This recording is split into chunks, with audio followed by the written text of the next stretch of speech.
मातरम का एक तरह का बंटवारे पर डिबेट हो रही है। मुझे नहीं लगता आप में से किसी को भी अच्छा लग रहा हो, लेकिन अपना मत इस पर रखिए। क्या लगता है आपको, 2 छंद वर्सेस 6 छंद? बिल्कुल सुचारिता मैम, मैं एनडीटीवी के ऊपर एक क्लियर कर देना चाहता हूं कि हिंदुस्तानी मुसलमान को, मैं खुद हिंदुस्तानी मुसलमान हूं, हमें कोई दिक्कत नहीं है वंदे मातरम से। ये प्योर पॉलिटिक्स हो रही है। और मैं रशीदी साहब से पूछना चाहता हूं, हमारा ईमान हमारे साथ है।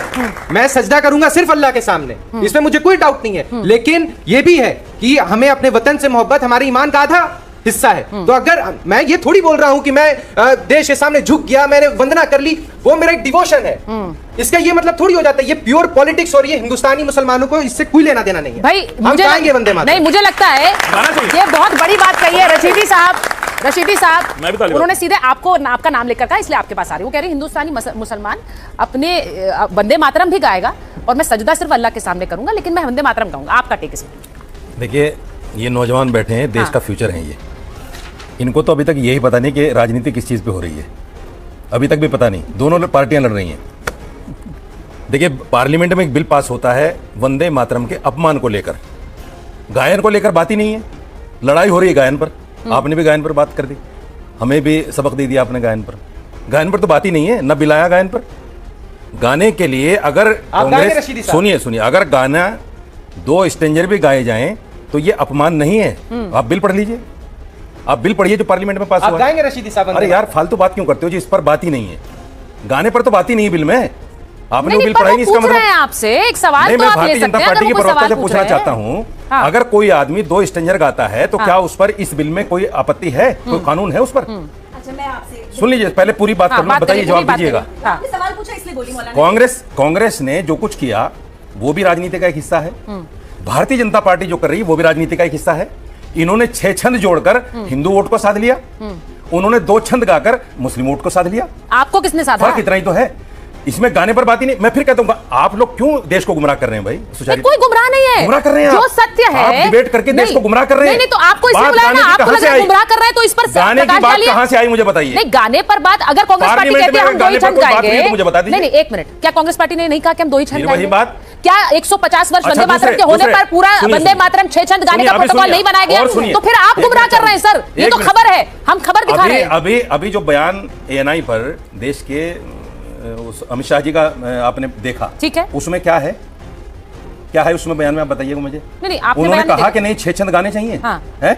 उन्होंने क्या कहा? उन्होंने सिर्फ कांग्रेस में निशाना साधा। नहीं, ठीक है, उन्होंने ये कहा कि कांग्रेस वर्किंग कमेटी ने 2 छंद गाने का प्रस्ताव रखा है। हाँ, क्योंकि उनके रेजोल्यूशन में है। हाँ, ठीक है, क्योंकि उनके रेजोल्यूशन में है, ठीक है। और गाने पर कोई आपत्ति किसी को नहीं, संविधान इजाजत नहीं देता। सुनिए, संविधान का अनुच्छेद 25 ये कहता है कि अगर आपकी आस्था के विरुद्ध कोई चीज आती है तो आप नहीं गा सकते, आपको थोपा नहीं जा सकता। बिल्कुल, संविधान कहता है। और सुनिए, देश का सुप्रीम कोर्ट क्या कहता है? हाँ। सुप्रीम कोर्ट ये कहता है 1986-2016, पढ़िएगा फैसला। कोर्ट ये कहता है अगर नेशनल एंथम पर भी आप खड़े नहीं होते तो आप देशद्रोही नहीं है। हाँ। आप पर कोई कानूनी प्रक्रिया नहीं हो सकती। ठीक है, फिर क्यों लड़ा रहे हैं भाई आपस में हिंदू मुसलमान को? ठीक है, आप लड़ा रहे हो हिंदू मुसलमान वाले जो डिबेट करते हो गायन को लेकर, मेरी समझ में नहीं आता गाना कहां से आ गया। 1 मिनट रशीदी जी, बात है अपमान इसलिए आना चाहिए क्योंकि देश के प्रमुख राजनीतिक दल इसको लेकर भिड़ रहे हैं। कांग्रेस पार्टी कह रही है हम 2 छंद ही गाएंगे। गायन पर इसलिए बात है रशीदी जी, गायन पर इसलिए बात है क्योंकि वो कह रहे हैं हम 2 ही छंद गाएंगे, वो ये नहीं कह रहे हैं, और इसीलिए ये बहस छिड़ी है। आप इसे समझिए।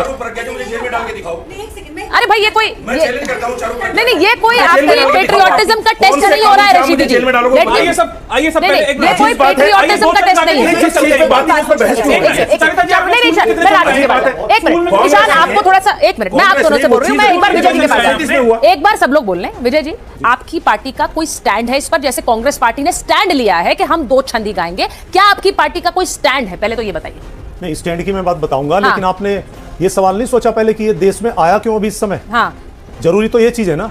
मैं जैसे देख रहा हूं बहुत सारे शो चल रहे हैं, हमारे जितने स्टूडेंट्स हैं वो सामने बैठे रहते हैं। हाँ। लेकिन ले जाकर के उन्हें इतिहास में छोड़ा जाता।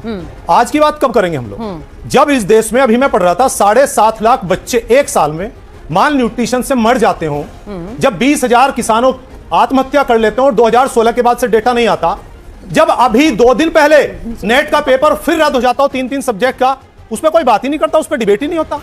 26,000 से ज्यादा स्कूल उत्तर प्रदेश में बंद हो गए। ये जैन जी को या हमारे जैन अल्फा या हमारे जो टीनेजर है, किस चीज की ज्यादा जरूरत है? इस पर भी तो बहस होनी चाहिए। मेरा यह मानना है कि वंदे मातरम की बात है, कोई अपराध नहीं है, कोई 2 छंद गाता है या 6 गाता, जब लोग दो गाते थे हमें तो सारा याद है, हम तो सारे गाते हैं, कहेंगे तो अब भी सुनाते, अब से गाते हैं, बहुत पहले से गाते हैं। लेकिन जिसको अगर ये मुद्दा कहां से आया और बात कहां से चली, ठीक है, समाजवादी पार्टी तो उस चीज के पीछे है। बात ये चली कि आपने 2 करोड़ रोजगार की बात कही थी, हर साल 12 साल में भी नहीं दे पाए आप, ठीक है, तो उससे छुपने के लिए आप स्मार्ट सिटी बनाना चाहते थे, उससे छुपने के लिए आपने जितना भ्रष्टाचार किया उससे छिपने के लिए, ठीक है, पूरी विदेश नीति आपने बेच दी, अमेरिका के कदमों में डाल दी, उससे बचने के लिए आपको नौकरी पे जवाब ना देना पड़ जाए। आपको 50 से ज्यादा बच्चों का सुनिए नीट पेपर पे आत्महत्या पे जवाब ना देना पड़ जाए, जवाब ना देना पड़ जाए, इसलिए वंदे मातरम के पीछे। राठी साहब मेरी बात सुनिए, आपका ये आरोप है बीजेपी पर, लेकिन मैं आपसे पूछ रही हूँ स्टैंड नहीं है पार्टी का, कोई स्टैंडलेस पार्टी है, कोई स्टैंड नहीं ले रही पार्टी। आप कह रहे हैं दोनों को लड़ने तो हम बीच में बैठे रहते हैं। हम आज ही तो पार्टी बनी है हमारी, जो स्टैंड आपको क्लियर करना, आपको स्टैंड आप लोगों को समझ नहीं आता क्या? नहीं समझ नहीं आता, आप बोल नहीं पा रहे, हमें समझ नहीं आ रहा, बताओ नहीं गाओगे तो देशद्रोही हो, गाओगे तो देश। अरे जिनसे आप पूछ रही हो ना, सुनो, ये तो अंग्रेजों के गद्दार हैं, इन्होंने तो जूते चाटे उनके, ये सर्टिफिकेट देंगे क्या इनका? सुनो देखो, नहीं गलत नहीं, नेसवाड़िया को, अच्छा नेसवाड़िया को नहीं बताओ, प्रोफेसर साहब मुझे ये भाषा ऑब्जेक्शन है, नहीं अगर मैं छोड़ दो प्रोफेसर, मैं नहीं कहती प्रोफेसर आपको, आप भाषा का थोड़ा सही नहीं, आप प्रोफेसर कौन सी सरकार, भाषा कौन सी भाषा? प्रधानमंत्री से सीखी, ठीक है ठीक है, 50 करोड़ की गर्लफ्रेंड, और ये वहीं से सीख के आ रहा हूं मैं तो, और वही सिखा रहा हूं, तो अच्छा मैं बस ये कहूंगी, उन्होंने कहा फलाने की विधवा, और सुनो एक तो इनके छत्तीसगढ़ के कहते थे बड़ा टनाटन माल, इन्हीं का बीजेपी के, यही सिखा रहे हैं। आपके आजम खान ने क्या कहा था जयप्रदा जी पर? आपके आजम खान ने क्या कहा था जयप्रदा पर? ये सब मत जाइए, ये मुद्दा नहीं है, ये मुद्दा नहीं है, ये मुद्दा नहीं है। राठी साहब stick to the debate, stick to the topic, topic पे रहिए। मुझे भाषा पर थोड़ी डिबेट हो रही है, वरना आपके कितने कच्चे चिट्टे खुलेंगे, बीजेपी के सबके खुलेंगे। रुकिए रुकिए रुकिए, मैं एक बार जनता पे जा रही हूँ, एक बार जनता पे जा रही हूँ, जरा आप एक एक करके बोलिए। नहीं मैं अभी काज़मी साहब की बारी भी नहीं आई है, मैं एक बार जरा जाऊंगी, मैं एक एक करके जरा बोलती हूँ। आपको क्या लगता है जो अभी आपने सबको सुन लिया? अच्छा ठीक है सर, आ रही हूँ, वापस आ रही हूँ, मुझे बताइए, आपने सबको सुना, काज़मी साहब की बारी भी नहीं आई, वो आराम से इंतजार कर रहे हैं, देखिए हल्ला भी नहीं कर रहे हैं, तो ये थोड़ा सा सीखने की जरूरत है। बाकी लोग भी बोलेंगे, एक एक करके मैं चाह रही हूँ आप लोग ज्यादा बोलें।